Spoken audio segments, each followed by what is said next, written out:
Hi again. I'm going to pick up where I left off last night,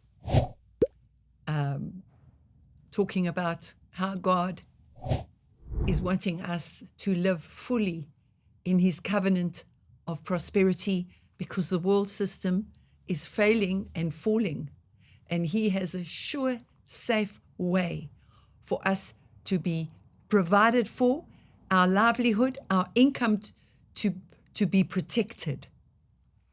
And so I'm going to continue to read to you out of Exodus chapter 9. I've been reading that God said I'm going to make a distinction between the livestock of the Egyptians and the livestock of the Israelites. And so in verse 6, it said the Lord did that the next day, and all kinds of the livestock of Egypt died, but of the livestock of the Israelites, not one died. And verse 7 says, Pharaoh sent to find out, and behold, there was not one of the cattle of the Israelites dead. That is what's happening in the spirit realm now, Heritage of Faith people. It's currently happening. Our enemy thinks that he's got us, and things are happening to other people, but when he comes to check what is happening with Heritage of Faith people, he will find not one of us lacking, not one of us falling apart and falling to pieces. He will find not one of us in fear. He will find us separated in believing and having the experience of not suffering any kind of loss. So then, in verse 13, the Lord said to Moses, Rise up early in the morning and tell Pharaoh, say to him, Thus says the Lord, the God of Hebrews, let my people go that they may serve me. And so Pharaoh still wouldn't let them go.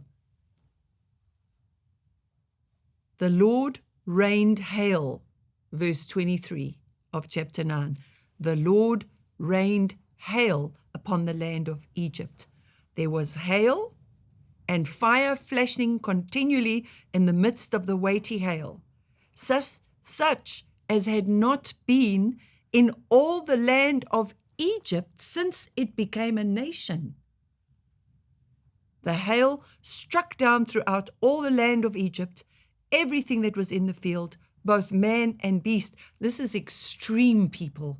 This is extreme devastation on the known world, on the earth at that time. And the hail beat down all the vegetation of the field and shattered every tree of the field. Verse 26, only in the land of Goshen, only in the land of Goshen, where the Israelites were, was no hail. How about that? That's our glorious God protecting everything about our lives.